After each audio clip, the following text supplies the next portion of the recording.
안녕하세요. 저는 경기도에 살고 있는 30대 여자입니다. 제가 이렇게 사연을 쓰게 될 줄은 정말 몰랐는데 살다 보니 별별 일이 다 있다 싶네요. 제가 오늘 사연을 보내게 된 것도 다 그런 별별 일들 때문이겠죠. 어디서부터 어떻게 문제가 시작되었다고 해야 할까요? 그래도 제 어린 시절은 참 평범하고 무탈했던 것 같은데 생각해보면 그건 전부 저희 부모님 덕분이더라고요. 저희 부모님은 넉넉하지 않은 형편에도 열심히 사시는 분들이셨고 늘 외동딸인 저를 예뻐해 주셨거든요. 그런 제가 왜 부모님 말을 듣지 않았을지 이제와 뒤늦은 후회가 되네요. 사실 저는 부모님이 반대하는 결혼을 했습니다. 원래 환영받지 못하는 결혼은 하는 게 아니라고 하는데 그때는 사랑에 눈이 멀어 어른들의 말씀을 이해하지 못했었네요. 그래서 제 사랑을 반대하시는 부모님이 야속하기도 했습니다. 하지만 부모님 입장에서 생각해보면 충분히 반대하실 만한 사정이었어요. 아니, 무조건 반대를 하실 수밖에 없으셨겠죠. 제 남편은 저보다 10살 연상의 홀어머니 모시며 지질이 가난한 집안의 외동아들이었거든요. 저희 집도 넉넉한 형편은 아니었지만 그래도 먹고 살 걱정은 아니었는데 저희 시댁은 빚까지 있었죠. 거기다가 남편이 모아둔 돈도 많지 않아 따로 집어들 돈도 없었으니 결혼을 하면 제가 홀시어머니 모시고 살아야 했어요. 그런 사정을 아셨으니 저희 부모님 입장에서는 저의 선택을 당연히 만류하실 수밖에 없으셨을 겁니다. 하지만 저는 그때 참 말도 안 되는 고집을 부렸어요. 10살이나 많은 남편이 뭐 그리 좋았는지 그 사람이 아니면 결혼을 안 하겠다고 억지를 부려댔거든요. 그러다 결국 결혼을 허락받기도 전에 혼전 임신을 하고 말았고 뱃속의 아이 때문에라도 부모님은 저의 결혼을 허락하셔야만 했습니다. 그리고 저는 뭐가 잘못된 줄도 모르고 그저 좋다고 남편과 결혼식을 올렸죠. 그때만 해도 저는 제가 남편과 행복하게 잘 살 수 있을 거라고 생각했습니다. 연애 때는 남편이 저를 정말 애기처럼 잘 챙겨주고 보듬어줬었거든요. 부모님을 제외한 다른 사람이 저를 그렇게 아껴준 게 처음이다 보니 세상 물정 모르는 20대의 저는 그런 남편에게 빠져들 수밖에 없었습니다.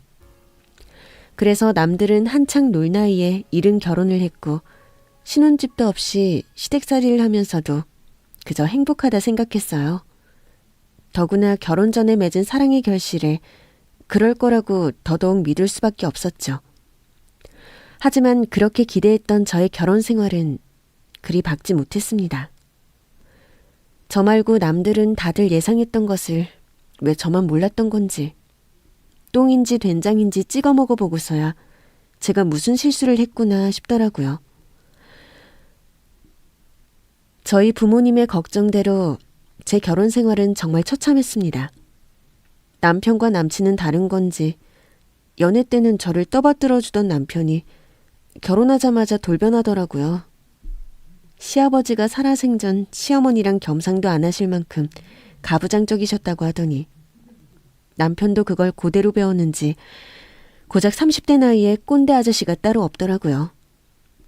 남편은 하늘이고 아내는 바닥이라 말하던 그놈은 자기 아이 임신해서 몸조리하는 저를 부려먹는 인간이었습니다.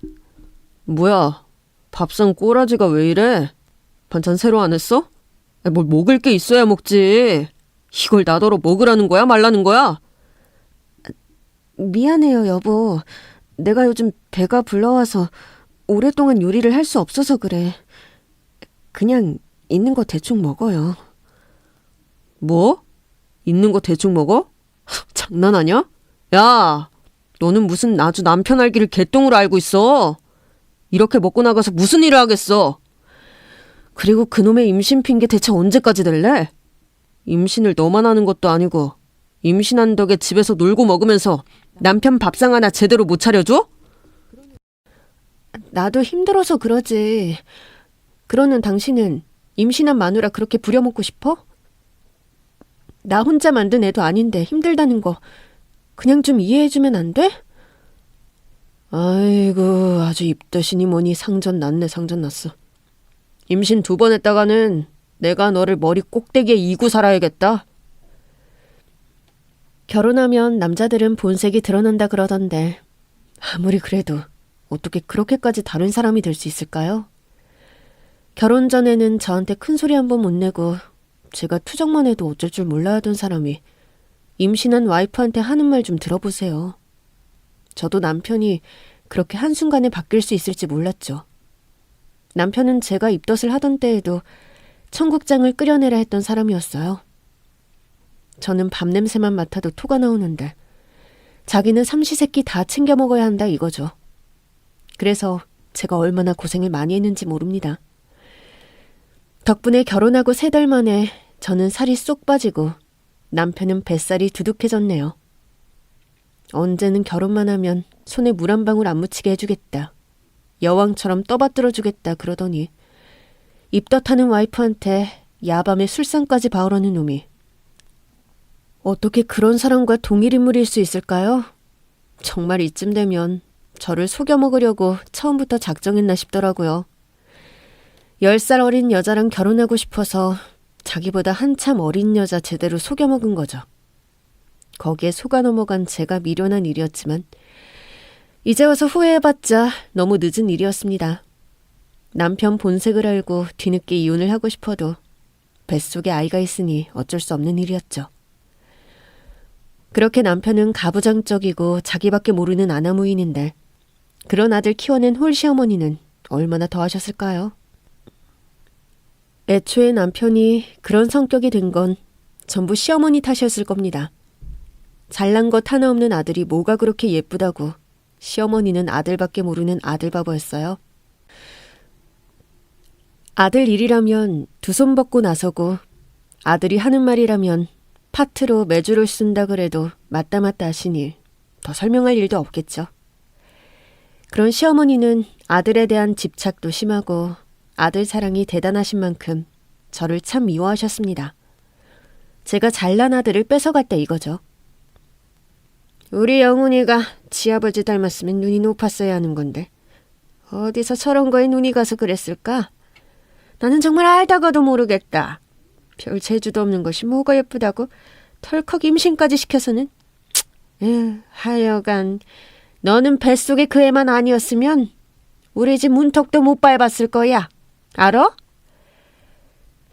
저희 결혼을 반대했던 건 비단 저희 부모님만이 아니었습니다. 시어머니도 제가 못마땅해서 단식 투쟁까지 하셨거든요.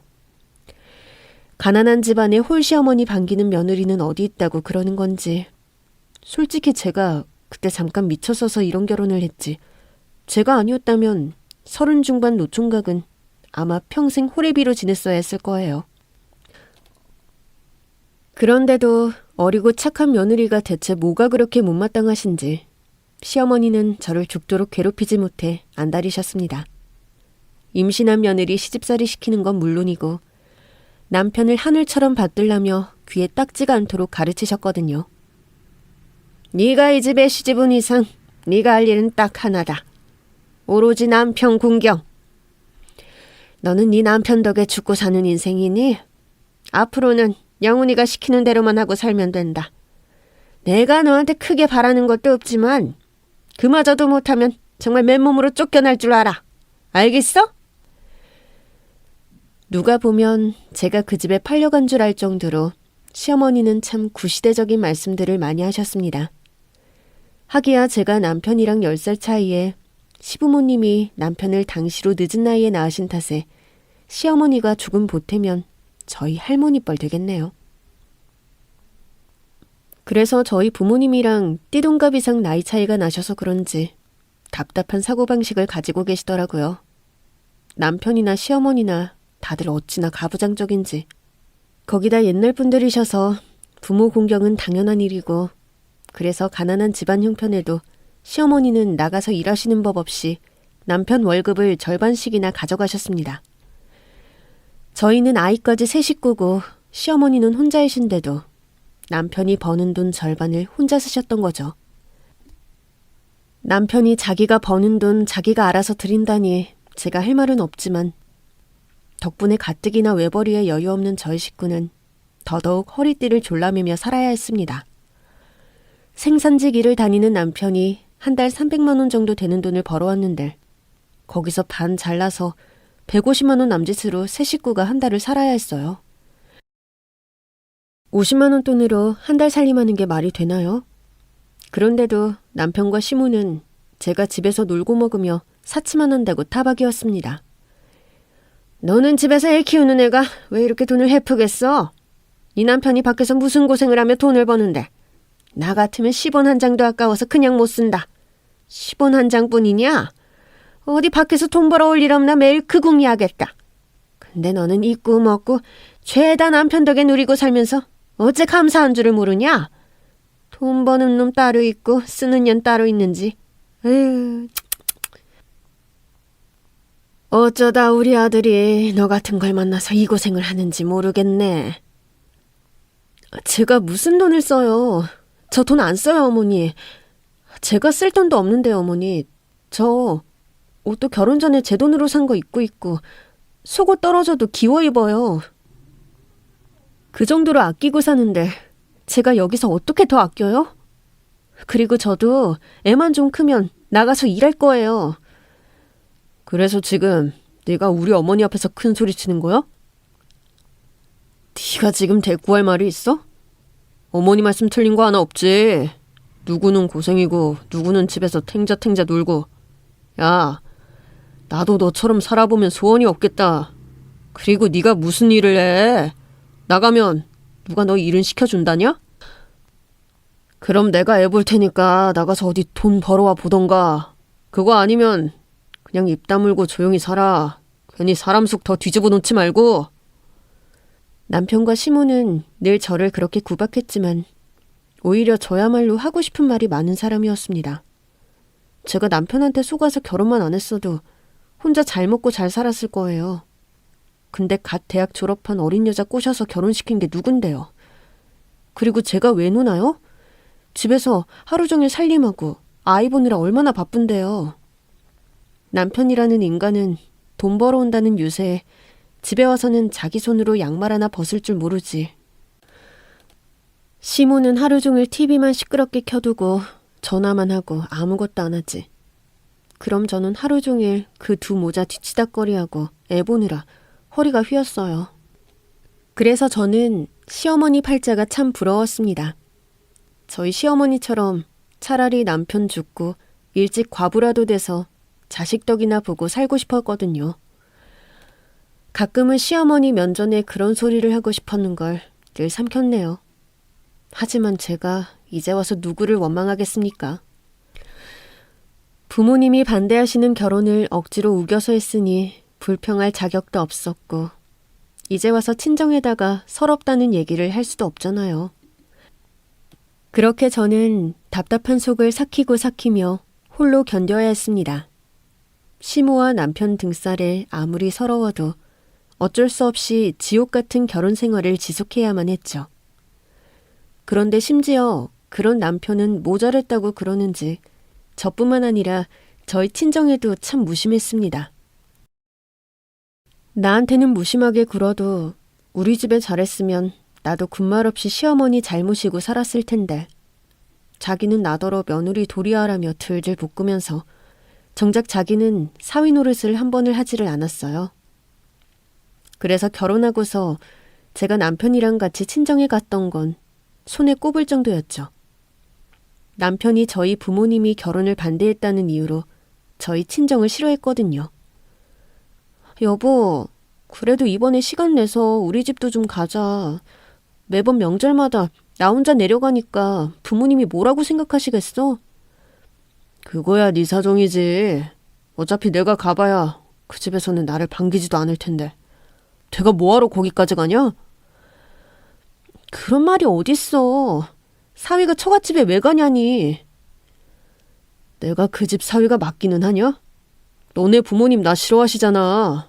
귀한 딸 못 내어준다고 사람 인간 취급도 안 해줬으면서. 뭐 이제 와서 내가 니네 부모님한테 장인 장모님 대접해줘야 하냐? 사람을 가지고 노는 것도 아니고. 먼저 무시한 건 니네 집이야. 오히려 나는 그때 그 트라우마 때문에 처갓집이라면 경기를 한다고. 너라도 혼자 보내주는 것만으로 감사하게 생각해야지. 두더러 오라가라야. 너 나 들들 볶을 거면 그냥 말을 하지를 말어. 자기 말 맞다나 결혼 전에는 결혼 허락 받겠다고 장인어른 장모님 하며 머리가 땅에 닿아라 굽신거리고 결혼 허락만 해주면 저희 집 귀둥에다가도 절을 할 것처럼 굴던 인간이 이제 와서 자기 반대했던 처가댁이라고 사위 노릇은커녕 저희 집을 남보다 못하게 생각하더라고요. 그래도 겉으로라도 사위 노릇을 해주기를 바랐던 것이 제 욕심이었을까요? 결국 가기 싫다는 남편을 설득하지 못해서 저는 매번 혼자 아이 얻고 버스 타고 친정을 내려가야 했습니다. 그때마다 아이 등에 업고 혼자 내려온 저를 보시며 저희 부모님은 속이 어떠셨을까요? 저도 부모가 되고 보니 이제서야 저희 부모님 마음이 조금은 이해가 되더라고요. 어쩌자고 부모님 가슴에 대못을 박았는지 기껏 반대하는 결혼에서 잘 사는 모습도 보여드리지 못한 제가 참 한심하고 초라했습니다. 그래서 저는 늘 제 스스로 인생을 망친 것보다 저희 부모님께 상처를 드린 것이 후회스러웠어요. 이제 와서 부모님 걱정이라니 염치가 없지만요.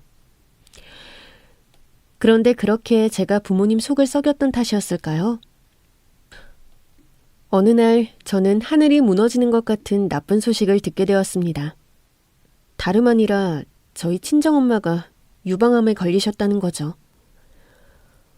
엄마가 근래에 몸이 안 좋으셔서 동네 병원을 다녀오셨는데 거기서 진단서를 끊어주면서 큰 병원에 가보라기에 대학병원에서 이래저래 검사를 받으셨답니다. 그리고 얼마 뒤 유방암 진단을 받게 되셨던 거죠. 그런데도 엄마는 제가 걱정할까 싶어 검사도 혼자 받으시고 한참 나중에서야 알려주셨던 거예요. 그렇게 참담한 소식에 저는 심장이 내려앉는 기분이었습니다. 지민아, 엄마 암이래. 유방암. 이미 병원 검사 다 받았고 오늘 결과 나왔어. 검사 결과 기다리기 전까지는 괜찮을 거라 생각했는데 결국 양성이라네? 뭐?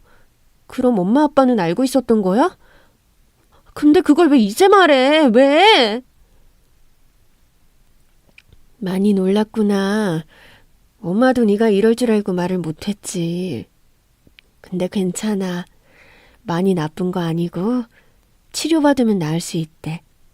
요즘 암이 어디 암이니? 다 고칠 수 있어. 그러니까 엄마 정말 괜찮으니까 우리 딸 걱정하지 마. 그 와중에 제가 놀랐을 것을 더 걱정하시는 엄마를 보며 저는 하염없이 눈물만 흘릴 수밖에 없었습니다. 저는 엄마가 아프신 게 다 제 탓인 것만 같았어요. 내가 좀 더 신경 쓰고 잘했더라면 엄마가 건강하셨을 텐데 부모 가슴에 대못 박은 불효녀의 끝이 이런 거구나 싶더라고요. 요즘 암이라는 게 흔하다고 하지만 암은 죽을 수도 있는 무서운 병이고 더구나 엄마 나이에 항암 치료가 쉽지도 않을 텐데 싶어 덜컥 겁이 나더라고요. 이러다 우리 엄마 죽으면 어쩌나. 고생만 하던 우리 엄마 불쌍해서 어쩌나. 하염없이 눈물이 나는 겁니다. 그래서 하루 종일 남편 올 때까지 혼자 울고 있었어요. 그러다 남편이 퇴근하고 집으로 돌아왔고 남편은 눈이 팅팅 부은 저를 꼴사납게 쳐다볼 뿐이었습니다.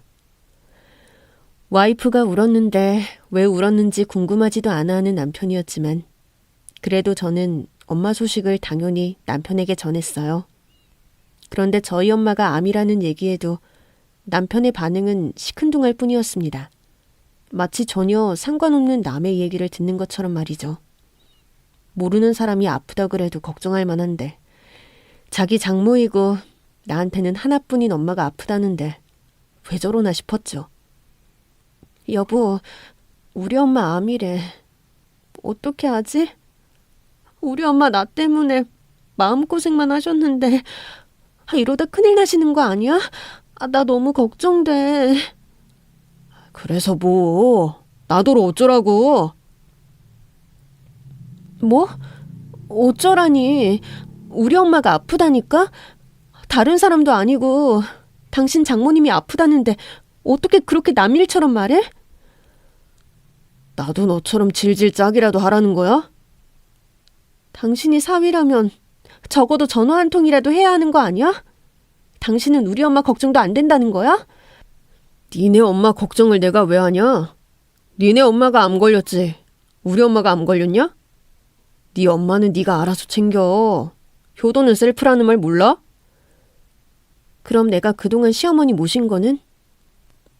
나는 어머니한테 어떻게 했는데 당신이 이럴 수가 있어. 그거야 네가 우리 집에 시집 온 이상 당연히 해야 하는 일인 거고, 네 엄마는 애초에 나를 사위로 생각하지도 않잖아. 근데 나더러 뭘 어쩌라는 거야? 당신 진짜 너무한다. 당신 나한테 그러는 거 아니야 정말. 으이그, 애미가 딸 인생에 도움이 안 되네. 그러게 부모 잘 만나는 것도 다 복이라니까. 근데 너 설마 나한테 병원비 도와달라 뭐 그런 의미로 꺼낸 소리는 아니지? 행여나 내 돈 가지고 너네 엄마 치료비니 뭐니 쓸 생각은 하지도 마라. 진짜 그런 날에는 너 다시는 애도 못 만나고 쫓겨날 줄 알아. 알았어?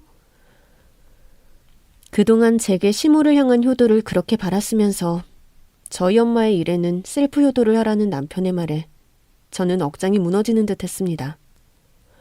어떻게 남편으로서 사위로서 저런 소리를 할 수 있는지 정말 콩알만큼 남았던 정까지 떨어져 버리더라고요. 아무리 밉다 해도 한 입을 덮고 살면서 미운 정이라도 들었다고 생각했는데 내 아이의 아빠이고 남편이라는 인간이 길에서 지나치는 남보다도 못하다는 생각에 저는 그제서야 이혼 생각이 간절히 들었습니다. 그동안은 자식 때문에라도 참고 살아야겠다 싶었는데 이제는 진짜 그런 버러지 같은 놈이랑 더는 못 살겠더라고요. 하지만 남편이 저를 그렇게 무시할 수 있었던 만큼 제 처지는 정말 비참했습니다. 제 손으로 돈 한 푼 벌지 못하는 주제에 어떻게 제가 이혼을 할 수 있겠어요? 그러니 남편도 그걸 잘 알고 저런 식으로 저를 무시하고 협박을 하는 거겠죠. 그런 제 처지가 정말 비참했지만 현실은 더더욱 쓰리고 아팠습니다. 그래도 어떻게든 이혼을 해야겠다는 생각에 별별 궁리를 다하고 있는데 그때 마침 고등학교 동창에게서 오랜만에 연락이 걸려왔어요. 제가 일찍이 결혼을 한 탓에 친구들이랑 자주 연락을 하지 못했었는데 제 소식이 궁금하다며 고맙게도 먼저 연락을 해줬더라고요. 지민아, 잘 지냈어? 너 결혼하고 바쁜 건 알지만 연락 좀 하고 지내라. 네가 어떻게 지냈는지 궁금해서 다들 난리야. 아영이구나. 나야 뭐 그냥저냥 지내지. 집에서 살림하고 애 키우는 게 전부인데 나한테 궁금할 게 뭐가 있어. 그러는 아영이 너는 요즘 뭐해? 잘 지내? 나도 뭐 그냥저냥인데 요즘 들어 잘 지내기는 하지. 나 새로운 일 하느라 무지 바쁘거든. 그래? 무슨 일 하는데? 전에 하던 공무원 시험 준비는 어쩌고. 그거 때려친 지 오래야. 내가 살아보니까 인생이 별거 없더라고. 언제는 적은 돈이라도 따박따박 벌고 싶어서 공무원 준비하겠다고 했는데 이제는 돈 걱정 없게 됐거든. 돈 걱정이 없어졌다는 친구의 말에 저는 귀가 솔깃했습니다. 그래? 뭔데? 무슨 일 하는데? 사실 나 요즘 인터넷 공부하거든? 뭔지 알지? 공동구매하는 거 있잖아. 처음에는 아는 사람들끼리 아름아름 나누는 식으로 하다가 1년 사이에 입소문이 나서 요즘에는 완판이야. 뭐 효소 같은 거 파는 거 그런 거 말하는 거야? 그런 것도 있고 화장품도 있고 뭐 품목이야 하고 싶은 대로 다양하게 하는 거지. 근데 그런 게 돈이 많이 된다는 거야? 얼마나 버는데? 그거야 각자 하기 나름인데 작정하고 올인하면 한 달에 1,000만 원은 거뜬히 벌지. 나는 요즘 완전 전업으로 하고 있어서 달마다 그 정도 가져가. 뭐? 1,000만 원? 아니 그게 순수익이라는 거야? 그럼 물론 그만큼 홍보도 열심히 하고 소통도 잘해야 하지만. 근데 뭐 취미 삼아 부업으로 하는 사람들도 몇백씩은 충분히 가져간다 그러더라고. 그래서 집에서 아기 키우는 엄마들이나 전업주부들도 많이 해. 육아용품 공구도 하고. 그런 거 많잖아. 공구라는 걸 저도 들어본 적은 있었습니다. 다 같이 모여서 사면 저렴하게 구할 수 있는 물건들을 사업처럼 하는 사람들이 있는 걸 알았어요. 저도 아이 키우면서 쪼들리는 주머니 사정에 육아용품 같은 것들 조금이라도 저렴하게 구하고 싶어서 알아보다가 몇 번 참여한 적도 있었죠. 그때도 몇 분 만에 품절이라 그러고 구하기 힘들어서 이게 그렇게 인기가 많은가 의아했는데 설마 그게 이렇게나 돈이 되는 줄은 몰랐습니다. 그런데 심지어 그걸 제 친구가 하고 있다니 더 신기하더라고요. 아영이 너 정말 대단하다. 그런 것도 아무나 하는 건 아닌 것 같던데. 대단하긴 뭘. 나도 어쩌다 돈 좀 아끼려고 시작했다가 이렇게 된 거지. 누구나 할 수 있고 너도 할 수 있어.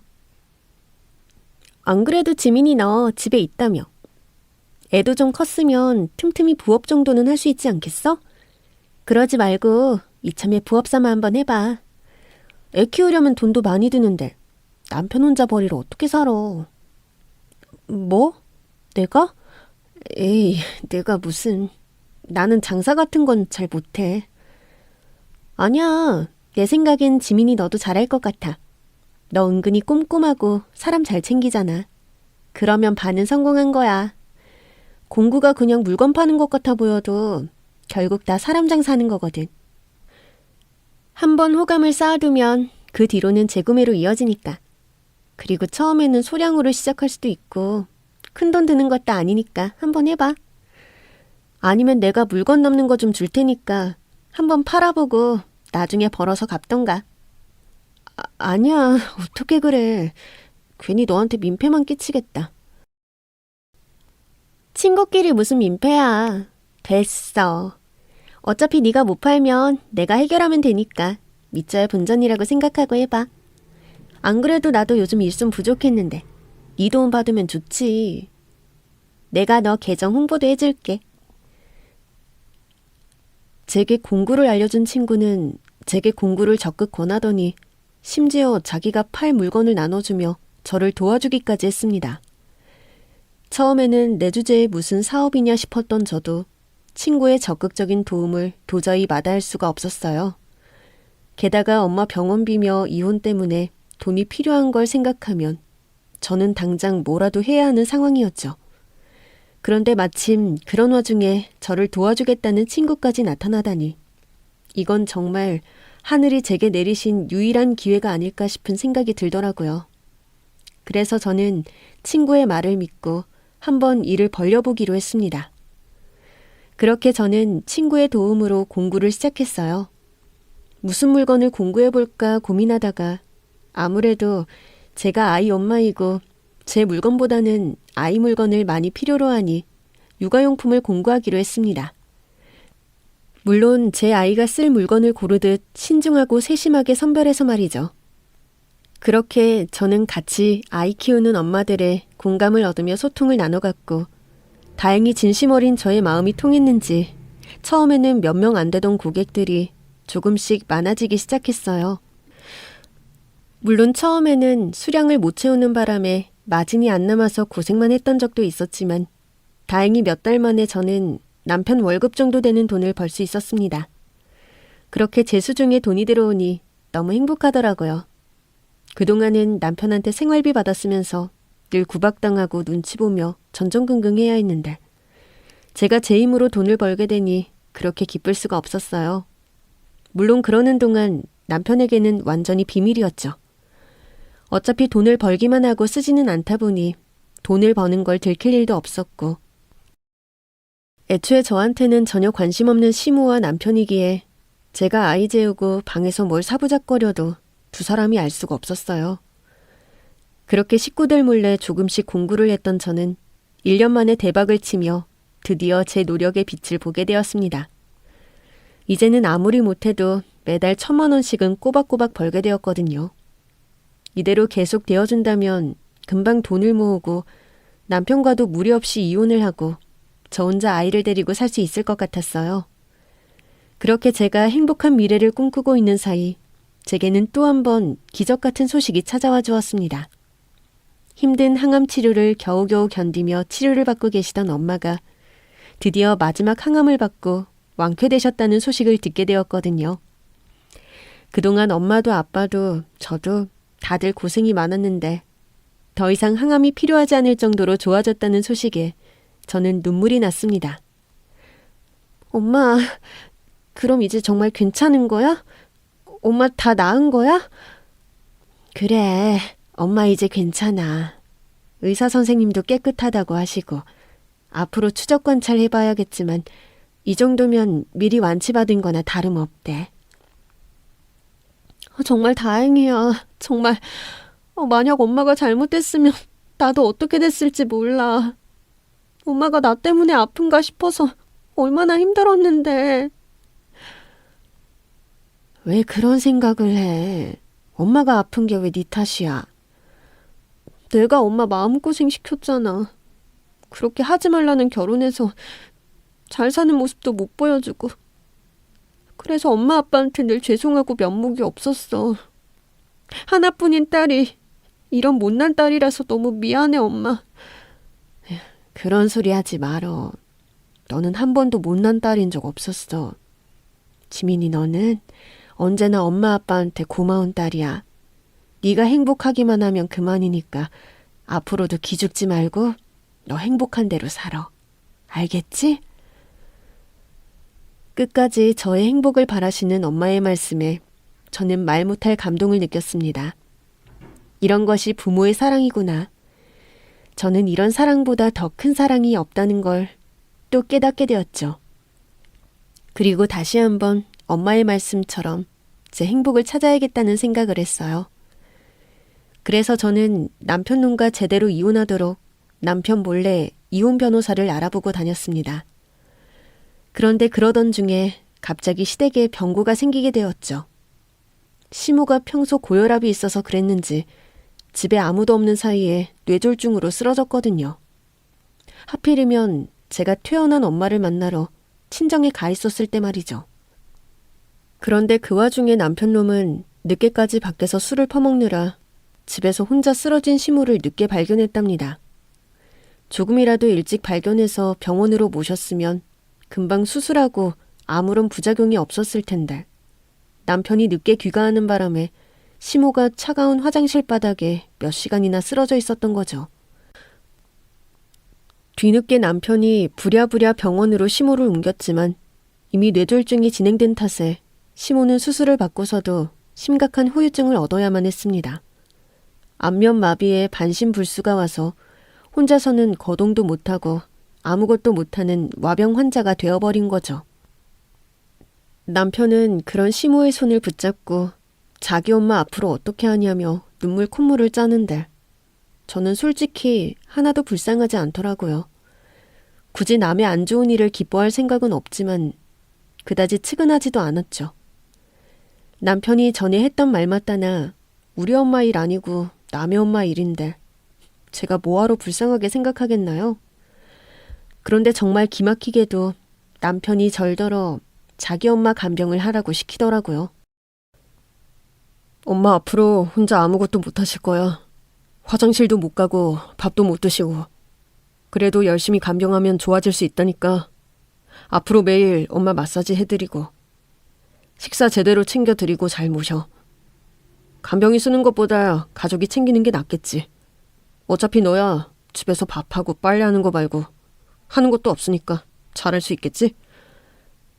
지금 무슨 소리 하는 거야? 누구더러 누구를 모시라고? 니네 엄마를? 내가 왜? 뭐? 너 지금 니네 엄마라 그랬냐? 니네 엄마가 뭐 어때서? 너는 우리 엄마한테 니네 엄마, 니 엄마 안 그랬냐? 그럼 나도 똑같이 니네 엄마 그러는 거지. 너 갑자기 왜 그래? 뭐 잘못 먹었어? 미쳤어? 아니, 안 미쳤는데? 나는 지금 그 어느 때보다 정신이 말짱해.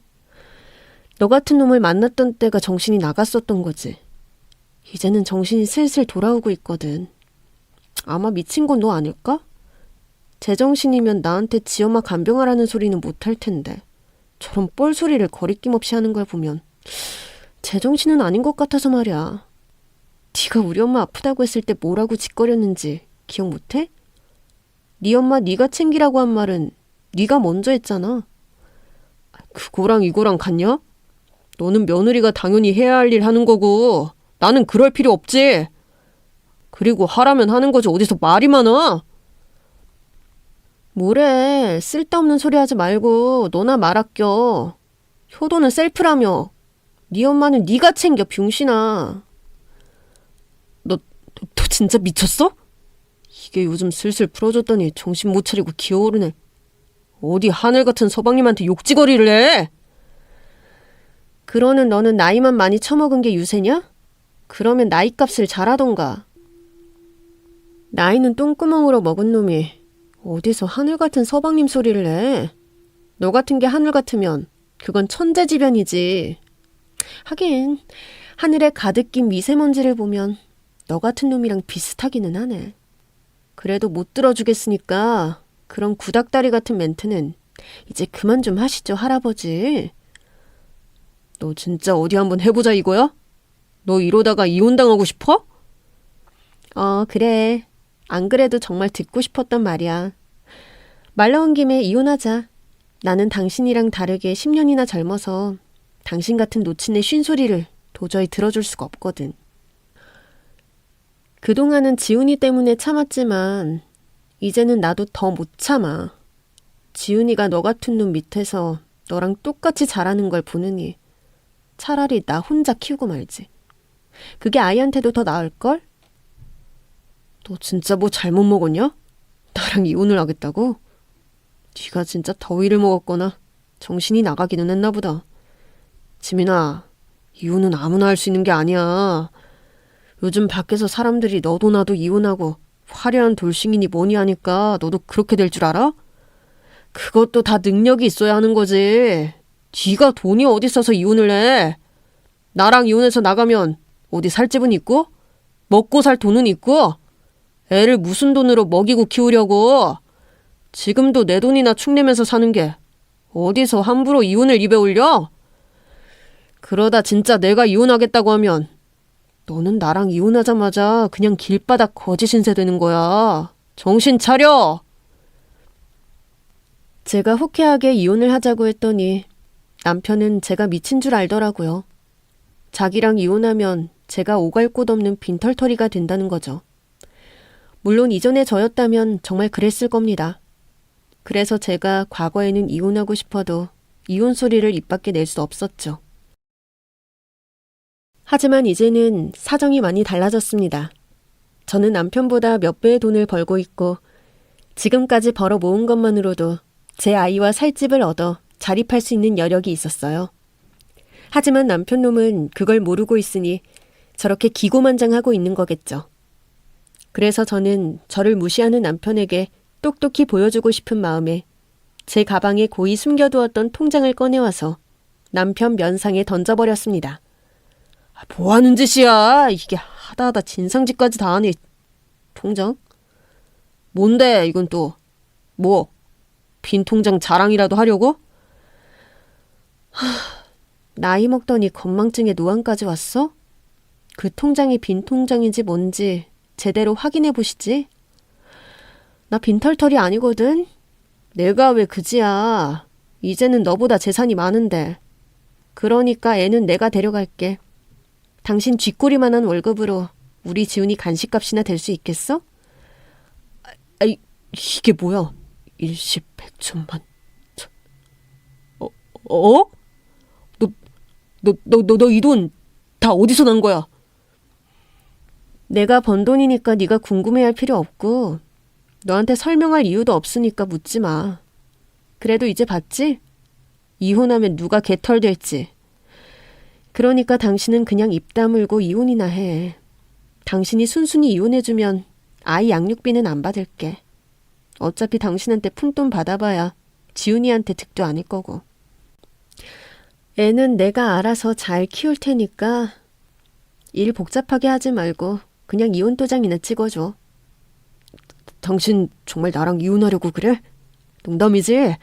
우리 아이도 생각해야지. 이혼은 무슨 이혼이야? 우리가 이혼하면 지훈이는 무슨 죄야? 그 어린애가 나 없이 어떻게 살겠어? 안 그래? 그리고 당신도 참 너무한다. 돈이 이렇게 많았으면 나한테 진작 얘기를 했어야지. 그럼 우리가 어머니 모시고 그 고생할 일도 없었던 건데. 당신이 간병할 필요도 없고, 안 그래? 그럼 우리 이 돈으로 새 출발하자. 그리고 엄마는 뭐 요양원 보내던가 그러지 뭐. 당신이 재활용도 안 되는 쓰레기라는 건 잘 알았지만 이 정도로 쓰레기인 줄은 몰랐네. 그나마 효자인 줄 알았더니 이제는 돈 때문에 자기 엄마도 버리려고? 아들을 끔찍하게 생각하는 당신 엄마가 이 소리 들었으면 그 몸으로도 벌떡 일어났을 텐데 아쉽네. 근데 당신이 이제 와서 그런 소리 해봐야 소용없어. 나는 무슨 수를 써서라도 당신이랑 이혼할 거야. 내가 미쳤다고 너랑 내 돈을 나눠 쓰겠니? 그럴 바에 차라리 길바닥에 뿌려버리겠다.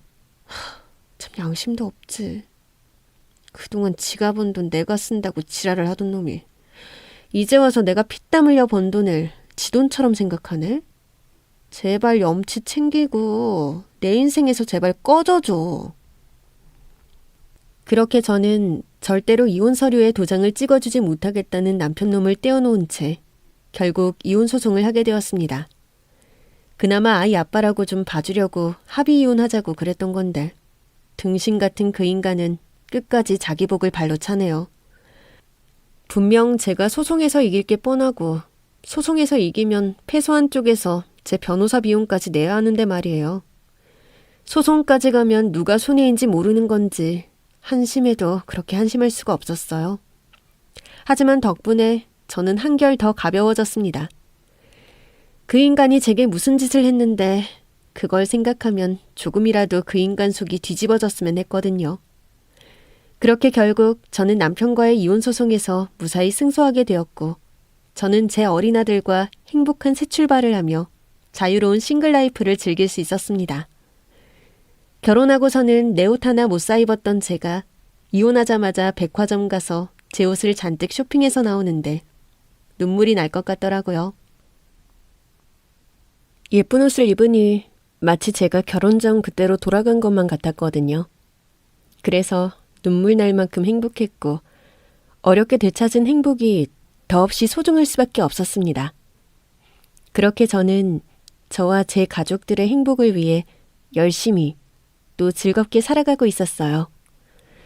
그런데 제가 남편과 이혼한 지 1년쯤 지난 어느 날 전 남편에게 연락이 왔습니다.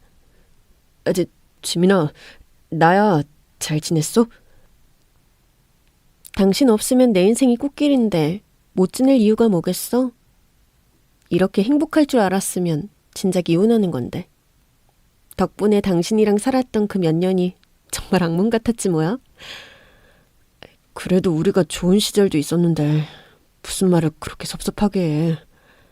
나는 당신 떠나고 많이 힘들었는데. 그랬겠지. 네 수발 들어주던 식모 하나 없어지니까 당연히 힘들 수밖에. 평생 지 손으로 라면 하나 못 끓인 사람이 간병하면서 잘 지낼 리가 있겠어? 근데 뭐 어쩌라고. 그래서 또 내 탓이라도 하려고? 뭐 하자고 전화했는데? 용건이나 말해. 당신 목소리 더 듣다가 귀 썩어버리기 전에. 너 아직도 나한테 화가 많이 났구나. 그래, 충분히 이해해. 내가 그동안 지민이 너한테 참 못했었지. 결혼할 때는 행복하게 해주겠다고 그렇게 다짐했는데 막상 결혼하고 나니까 나도 가장의 무게를 지느라 너를 제대로 신경 쓰지 못했던 것 같다. 그건 정말 후회하고 반성하고 있어. 내가 그때 너를 잘 챙겼더라면 우리가 이렇게 될 일도 없었을 텐데 말이야. 전부 내 탓이야. 정말 미안해. 전 남편이 뜬금없이 1년 만에 왜 전화를 했나 했더니 이혼할 때도 안 했던 사과를 하기 시작하더라고요. 뭐 자기가 실수를 했고 세심하지 못했다느니 들어줄 가치도 없는 변명을 사과랍시고 하는 거죠. 이제 와서 그놈 사과를 받아줄 생각도 없었지만 뭐하러 뒤늦게 그런 소리를 하는지 이해가 되지 않더라고요. 그동안 아이를 보여주지 않았기 때문에 혹시 지훈이를 보고 싶다고 연락한 줄 알았는데 그 와중에도 아들 얘기는 꺼내지도 않고 말이에요. 그래서 어쩌라고. 반성은 지옥 가서나 해. 내가 이제 와서 당신 고해성사 들어줘야겠어? 당신이 진짜 나한테 미안하면 앞으로 내 인생에 나타나지를 마. 이렇게 전화하지도 말고. 아예 그냥 나랑 지훈이를 없는 셈 쳐. 그게 당신이 반성하고 회개하는 길이니까. 지민아, 왜 그래 정말. 나는 정말 너 많이 보고 싶어. 지난 1년 동안 내가 어떻게 살았는지 너는 모를 거야. 매일 꿈에서도 네가 나오고 하루 종일 네 생각만 한다니까. 그러니까 우리 이제라도 다시 잘해보면 안 될까? 우리 지훈이도 아빠가 있어야지. 원래 아들한테는 아빠가 필요한 법이야. 너 혼자 아들을 어떻게 키우려고 그래. 나 정말 많이 달라졌으니까 한 번만 믿어봐, 응? 당신이 바뀔 기미라도 있었으면 내가 당신이랑 이혼하지도 않았어. 그리고 당신이 지훈이한테 가르쳐줄 게 뭐가 있어? 당신이 당신 아버지한테 배웠던 것처럼 그런 꼰대 같은 기질이나 물려주려고? 내 아들 망칠 생각하지 말고 당신 앞가림이나 잘해. 나는 당신이랑 재결합할 생각도 더 말 섞을 생각도 없으니까 더 할 말 없으면 꺼져. 그렇게 전화를 끊으려고 했더니 전 남편이 부랴부랴 저를 붙잡는 겁니다. 그래서 대체 무슨 소리를 하려나 했더니 이놈이 글쎄 저한테 돈을 빌려달라 그러더라고요. 잠깐만. 여보, 잠깐만 끊지 마봐. 아유, 성격이 왜 이렇게 급해. 그래, 알겠어. 내가 이제 헛소리 안 할게. 그럼 대신 나 돈 좀 빌려줄 수 없을까? 나도 진짜 염치불구하고 말하는 거야. 너도 내가 얼마나 자존심 강한 사람인지 알잖아. 근데 내가 전처한테 돈 빌려달라는 소리를 쉽게 하겠니? 그나마 너라서 내가 솔직하게 말하는 거야. 사실 내가 지금 사정이 좀 안 좋거든? 엄마 간병한다고 일도 제대로 못하고 있고 너랑 이혼하고 이래저래 사정이 안 좋았어. 근데 이제는 엄마가 치매까지 왔다네. 그래서 돈이 좀 필요해서 말이야. 아무래도 병원비에 간병비까지 돈이 많이 들더라고. 그래도 지민이 네가 돈은 좀 벌잖아. 우리 예정을 생각해서 혹시 돈이라도 좀 빌려줄 수 없을까? 아, 결국 그 얘기하려고 고해성사했던 거야? 그럼 차라리 본론부터 말하지 그랬어. 괜히 헛소리만 들었네. 그래, 나도 당신 마음 이해하지. 집에 아픈 사람 있으면 힘든 거 내가 왜 모르겠어. 나도 우리 엄마 암 치료한다고 힘들었잖아. 그래, 역시 지민이 너는 이해해줄 줄 알았어. 지민이 너는 여전히 마음씨가 따뜻하구나. 옛날부터 불쌍한 사람들 보면 그냥 못 지나갔잖아. 그래서 나 정말 도와줄 거야? 그래, 나도 예정을 생각해서 성의 표시는 해야지. 돈 보내줄 테니까 계좌 보내. 그럼 더 할 말 없으니까 이제 끊을게. 제가 순순히 돈을 주겠다고 하니 전 남편이 좋아서 입이 찢어지려는 게 전화 너머로까지 보이더라고요. 지가 나한테 뭘 해줬다고 이제 와서 양심도 없지 싶었지만 그 인간 말대로 제가 불쌍한 사람들을 그냥 두고 보지 못하는 성품인지라 이혼한 전 남편이라도 모른 척 할 수가 없겠더라고요. 그래서 저는 전 남편의 계좌로 돈을 보냈습니다. 딱 제 성의껏 18원을 말이죠. 어떻게 그 정도면 그 인간에게 도움이 되었을까요? 그 돈을 받고 무슨 소리를 할까 궁금했지만 그 후로는 제가 전 남편 전화를 차단해버려서 더 이상 후기가 없네요. 그래도 부디 제 마음이 전해졌기를 바라며 이제 저도 그런 인간을 아주 잊고 행복한 제 삶을 누려야겠습니다. 감사합니다.